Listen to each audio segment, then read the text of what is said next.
Inilah fakta dari kisah harimau nan salapan. Subscribe dulu sekarang untuk mengetahui fakta-fakta unik dari ranah Minang. Harimau nan salapan adalah sebutan untuk 8 tokoh Islam dari kaum Padri yang ingin melakukan pembersihan terhadap ajaran Islam bagi rakyat di Minangkabau. Harimau nan salapan memiliki misi menyebarkan dan memurnikan kembali ajaran Islam yang dianggap sudah terpengaruh oleh budaya lain, khususnya yang dilakukan oleh kaum adat. Awal mula sejarah terbentuknya harimau nan salapan bermula dengan kedatangan 3 orang haji dari Mekkah pada 1803 ke Minangkabau, yaitu Haji Miskin, Haji Sumanik, dan Haji Piobang. Ketiga tokoh ini datang membawa Puritanisme, yaitu gerakan pemurnian ajaran Islam. Selama di Minangkabau, ketiga haji ini kerap melihat adanya kebiasaan buruk yang masih dilakukan oleh sebagian masyarakat di sana, salah satunya sabung ayam. Sejak saat itu, mereka pun bertekad mulai mengajar agama Islam di kampung-kampung di Minangkabau. Suatu hari, Haji Miskin yang dibantu oleh seorang penghulu bernama Kuncir Gelar Datuk Batuah melarang penduduk di Pandai Sikek menyabung ayam. Namun, larangan ini tidak dihiraukan oleh penduduk setempat. Haji Miskin pun merasa kesal sehingga pada suatu malam ia memutuskan membakar balai yang biasa digunakan penduduk untuk sabung ayam. Perbuatan Haji Miskin sontak membuat kaum adat merasa marah sehingga ia pun menjadi incaran mereka. Haji Miskin kemudian berusaha menyelamatkan diri dari kejaran dan bersembunyi di Koto Laweh, tempat ia mendapat perlindungan dari Tuanku Mensiangan, seorang ulama terpandang di daerah itu.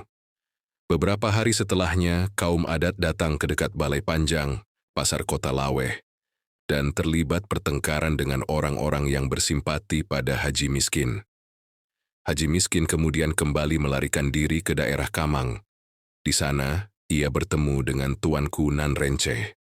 Setelah mengetahui ajaran apa yang disebarkan oleh Haji Miskin kepada rakyat di Minangkabau, Tuanku Nan Renceh juga ikut terpanggil untuk turut menyebarkannya. Setelah itu, Tuanku Nan Renceh membentuk sebuah persekutuan untuk melawan kaum adat. Inilah sosok tokoh dari harimau nan salapan, Tuanku Nan Renceh. Tuanku Lubuk Aur, Tuanku Berapi, Tuanku Padang Lawas, Tuanku Padang Luar, Tuanku Galung, Tuanku Biaro, dan Tuanku Kapau. Dan menarik 7 ulama lainnya untuk bergabung bersama dengannya, yang kemudian disebut dengan Harimau Nan Salapan.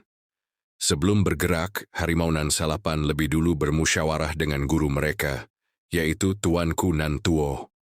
Tuanku Nan Tuo menyetujui gerakan ini, tetapi ia menyarankan agar dilakukan dengan cara damai.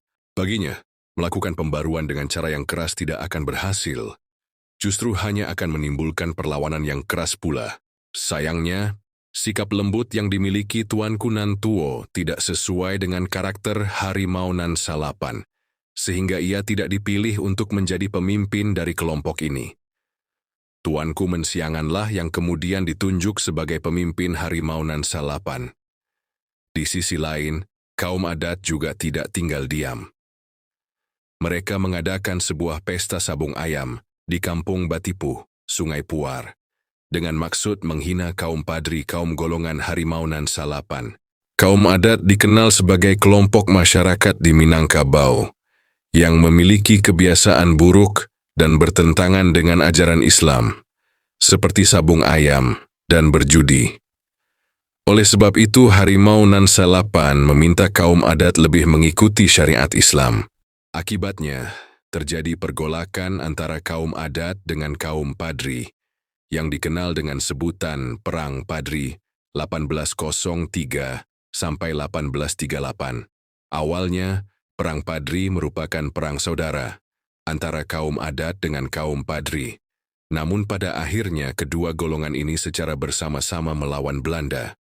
Sayangnya, Perang Padri dimenangkan oleh pihak Belanda setelah mereka berhasil menangkap pimpinan Perang Padri, Tuanku Imam Bonjol, pada tahun 1838.